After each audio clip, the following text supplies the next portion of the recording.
The time passed, and Daylight played on at the game. But the game had entered upon a new phase. The lust for power in the mere gambling and winning was metamorphosing into the lust for power in order to revenge.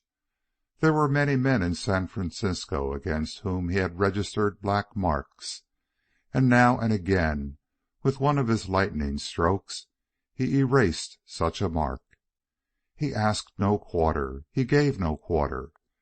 Men feared and hated him, and no one loved him, except Larry Hegan, his lawyer, who would have laid down his life for him. But he was the only man with whom Daylight was really intimate, though he was on terms of friendliest camaraderie with the rough and unprincipled following of the bosses who ruled the Riverside Club. On the other hand, San Francisco's attitude toward Daylight had undergone a change. While he, with his slashing buccaneer methods, was a distinct menace to the more orthodox financial gamblers, he was nevertheless so grave a menace that they were glad enough to leave him alone. He had already taught them the excellence of letting a sleeping dog lie. Many of the men, who knew that they were in danger of his big bear paw when it reached out for the honey vats, even made efforts to placate him, to get on the friendly side of him. The Alta Pacific approached him confidentially with an offer of reinstatement, which he promptly declined. He was after a number of men in that club, and whenever opportunity offered, he reached out for them and mangled them. Even the newspapers, with one or two blackmailing exceptions, ceased abusing him and became respectful. In short, he was looked upon as a bald-faced grizzly from the Arctic wilds, to whom it was considered expedient to give the trail.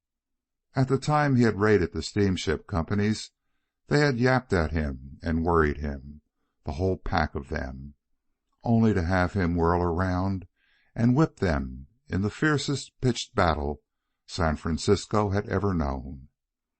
Not easily forgotten was the Pacific Slope Seamen's strike and the giving over of the municipal government to the labor bosses and grafters. The destruction of Charles Klinkner and the California and Altamont Trust Company had been a warning. But it was an isolated case.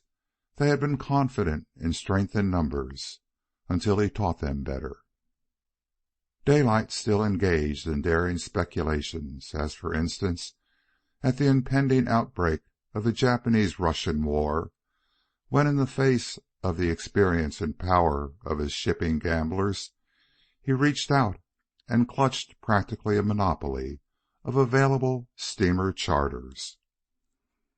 There was scarcely a battered tramp on the seven seas that was not his on-time charter. As usual, his position was, "You've got to come and see me," which they did, and to use another of his phrases, they paid through the nose for the privilege. All his venturing and fighting had now but one motive. Some day, as he confided to Hegan, when he made a sufficient stake, he was going back to New York and knock the spots out of Messrs. Dowsett, Letton, and Guggenhammer. He'd show them what an all-around general buzzsaw he was, and what a mistake they made ever to monkey with him. But he never lost his head, and he knew that he was not yet strong enough to go into death grapples with those three early enemies. In the meantime, the black marks against them remained for a future easement day. Dede Mason was still in the office. He had made no more overtures, discussed no more books, and no more grammar. He had no active interest in her, and she was to him a pleasant memory of what had never happened, a joy which, by his essential nature, he was barred from ever knowing. Yet while his interest had gone to sleep and his energy was consumed in the endless battles he waged, he knew every trick of the light on her hair, every quick denote mannerism of movement, every line of her figure as expounded by her tailor-made gowns.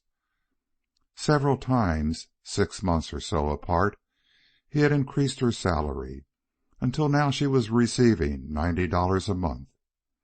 Beyond this he dared not go, though he had got around it by making the work easier. This he had accomplished after her return from a vacation by retaining her substitute as an assistant. Also, he had changed his office suite, so that now the two girls had a room by themselves.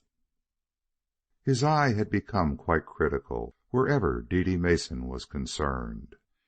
He had long since noted her pride of carriage. It was unobtrusive, yet it was there. He decided, from the way she carried it, that she deemed her body a thing to be proud of, to be cared for as a beautiful and valued possession.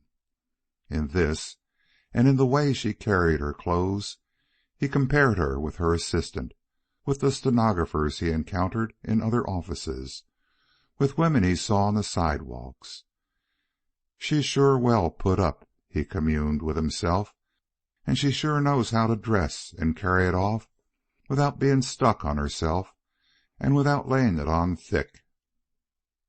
The more he saw of her, and the more he thought he knew of her, the more unapproachable did she seem to him.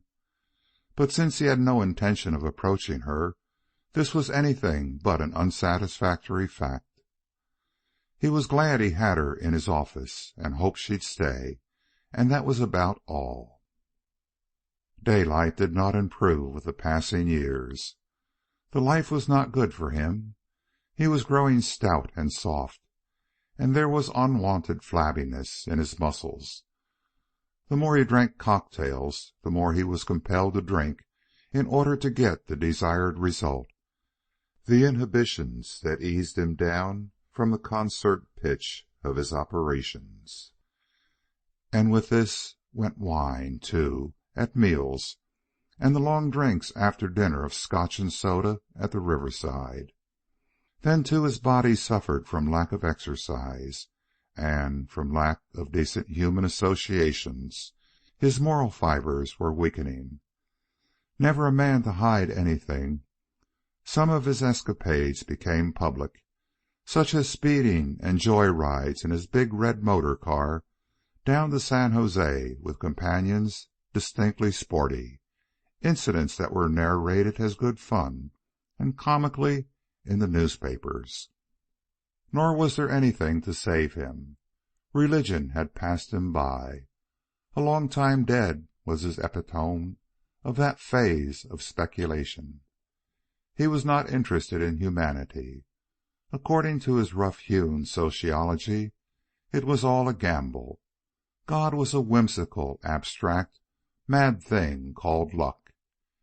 As to how one happened to be born, whether a sucker or a robber, was a gamble to begin with. Luck dealt out the cards, and the little babies picked up the hand allotted them. Protest was vain.